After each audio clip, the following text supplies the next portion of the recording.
যেহেতু সময় স্বল্পতা, এজন্য আমরা আমাদের 4 জন মহাদেশ সাহেবের এবং অধ্যক্ষ মহোদয় সহ একসাথে আমরা 4 জনকে পাগড়ি প্রদান করব। চাঙ্গিনী গাউসুল আজম হাফিজিয়া মাদ্রাসার 4 জন ফারেক হাফিজুল কোরআনকে এ পর্যায়ে পাগড়ি প্রদান করবেন।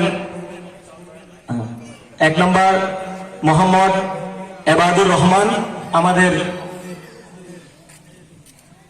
মুফতি আজম, মুহাদ্দিস আজম, শাইখুল হাদিস জামে আহমদিয়া সুন্নিয়া আলিয়ার শাইখুল হাদিস, উস্তাদুল উলামা হাফেজ আল্লামা মোহাম্মদ সুলাইমান আনসারী মাদ্দাজিল্লাহ আলী, এবং পাগড়ি প্রদান করবেন মোহাম্মদ শাহরিয়ারকে মাওলানা মুহাদ্দিস হুজুর জনাব আবু তাহের সাহেব, এবং মোহাম্মদ সোহেলকে পাগড়ি প্রদান করবেন মুজফ্ফরগঞ্জ ফাজিল মাদ্রাসার সুনামধন্য অধ্যক্ষ মোহাম্মদ আব্দুল ওয়াদুদ সাহেব, এবং মোহাম্মদ ফুরকানুল্লাহকে পাগড়ি প্রদান করবেন আমাদের সম্মানিত সাবেক খতিব জনাব মাওলানা মোহাম্মদ আলী নকশবন্দি আল কাদরি সাহেব।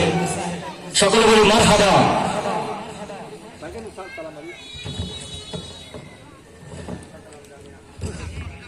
মাশাআল্লাহ।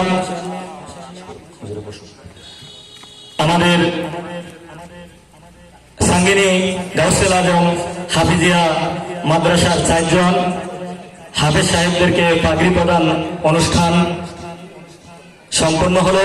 আমরা সকলে বলি আলহামদুলিল্লাহ। এই